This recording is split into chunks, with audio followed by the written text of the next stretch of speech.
اعوذ باللہ من الشیطان الرجیم بسم اللہ الرحمن الرحیم۔ مولانا شبلی رومانی رحمۃ اللہ علیہ اپنی کتاب میں لکھتے ہیں، سلطان محمود غزنوی رحمۃ اللہ علیہ ایک دفعہ دربار میں بیٹھے تھے اور کہنے لگے کہ کوئی ایسا آدمی ہو جو حضرت خضر علیہ السلام سے میری ملاقات کروا دے۔ وہاں بیٹھا ہوا ایک انتہائی غریب مسکین آدمی، اس نے عرض کیا، یا حضرت، میں اس کام کے لیے درگاہ کے پاس چلا کاٹوں گا اور اللہ کے فضل و کرم سے حضرت خضر علیہ السلام سے ملاقات ہو جائے گی، ممکن ہے، لیکن اس کے لیے آپ کو ایک کام کرنا پڑے گا۔ وہ یہ کہ میں ایک غریب اور مزدور آدمی ہوں، چلہ کشی کے دوران میں مزدوری نہیں کر سکوں گا، لہٰذا میرے بیوی بچوں کا نان نفقہ 6 ماہ تک آپ کے ذمہ ہوگا۔ بادشاہ نے اس کی یہ شرط منظور کر لی اور 6 ماہ کا راشن اس کے گھر پہنچا دیا۔ وہ آدمی اپنے چلہ کشی میں یا جس کام کے لیے بادشاہ نے اس کو کہا تھا ادھر نکل گیا۔ 6 ماہ کے بعد جب وہ بادشاہ کی خدمت میں حاضر ہوا تو کہنے لگا، یا حضرت، میرے چلہ میں ابھی کچھ کام باقی ہے، اگر آپ 6 ماہ کا اور مہلت دیں اور میرے گھر کا راشن بھی اسی طرح پہنچاتے رہیں تو میں انشاءاللہ اس کام میں کامیاب ہو جاؤں گا۔ جب پھر مزید 6 ماہ گزر گئے تو بادشاہ نے اس کو حاضر ہونے کا کہا۔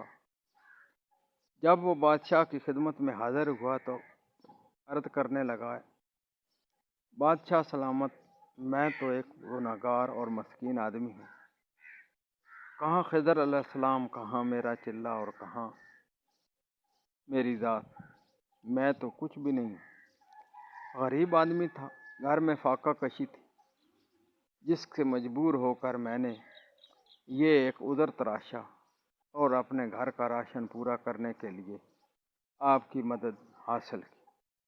اب آپ جو مجھ سے کرنا چاہیں میں حاضر ہوں۔ بادشاہ نے حاضرین مجلس میں سے اپنے وزیروں سے مشاورت کی کہ اس کی کیا سزا ہے۔ وزیروں میں سے ایک وزیر نے کہا، چونکہ اس نے بادشاہ کے ساتھ دھوکہ کیا ہے، جھوٹ بولا ہے، لہٰذا اس کا گلا کاٹ دیا جائے۔ بادشاہ سلامت نے بات سنی، اتنے میں اسی محفل میں موجود ایک نورانی چہرے والے شخصیت نے اٹھ کر کہا کہ بادشاہ سلامت، وزیر نے جو کچھ کہا ہے ٹھیک کہا ہے۔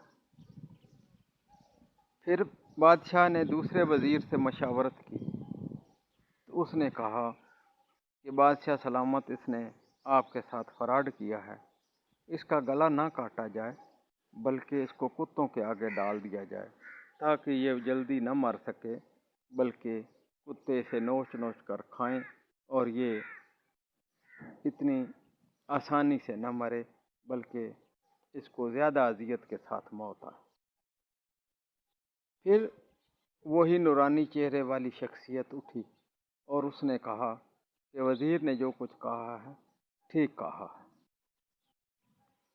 بادشاہ سلامت نے اب اپنے خاص سلخاص ایاز وزیر کو کہا کہ اس کی سزا کیا ہونی چاہیے۔ وزیر نے کہا، بادشاہ سلامت، یہ ایک مسکین آدمی ہے، اگر اس نے ایسا کر ہی لیا ہے تو آپ کے خزانے کو کیا فرق پڑتا ہے؟ آپ کی بادشاہی اور آپ کی شان و شوکت میں کیا فرق آتا ہے؟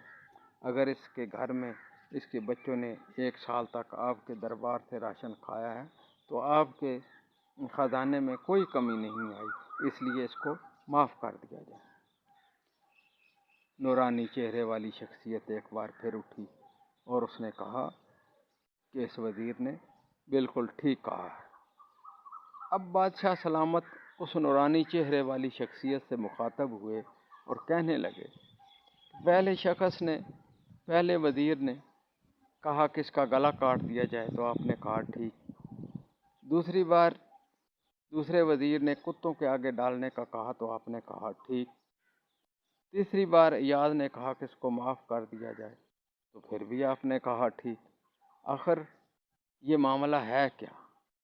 آپ نے ہر بار اس کو درست کیوں قرار دیا؟ تو وہ نورانی شخصیت والے بزرگ کہنے لگے کہ پہلے شخص نے گلا کاٹنے کا کہا، اصل میں وہ خاندانی کسائی ہے، اس کے خاندان کا یہ پیشہ ہے گلے کاٹنا، تو اس نے اپنے خاندانی پیشے کے اعتبار سے آپ کو ٹھیک مشورہ دیا۔ یہ آپ کی نالائکی ہے کہ آپ نے ایسے آدمی کو اپنا وزیر رکھا ہوا ہے۔ اب دوسرے آدمی نے کہا کہ اس کو کتوں کے آگے ڈال دیا جائے، تو اس وزیر کے آباء و اجداد بادشاہوں کے کتے نہلاتے رہے، تو اس نے اپنے خاندانی پیشے کے اعتبار سے بالکل ٹھیک بات کہی، جس پر میں نے یہی کہا کہ اس نے ٹھیک کہا ہے۔ اب باری آتی ہے ایاز کی، تو آپ کو شاید پتہ نہیں کہ ایاز ایک سید زادہ ہے۔ امام حسین رضی اللہ تعالیٰ عنہ نے کربلا میں اپنا سارا خاندان ذبح کروا دیا، اپنے دوست احباب کو قربان کر دیا، لیکن انہوں نے کسی کو تہمت الزام نہیں لگایا، اللہ کی رضا پر راضی ہوئے۔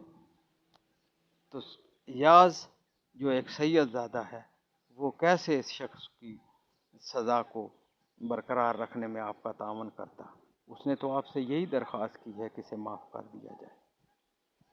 اب ایاز سے سلطان محمود غزنوی نے دریافت کیا کہ اے ایاز، تو جب ایک سید زادہ ہے تو تو نے بتایا کیوں نہیں اتنے عرصے تک، کیوں اس راز کو راز رکھا؟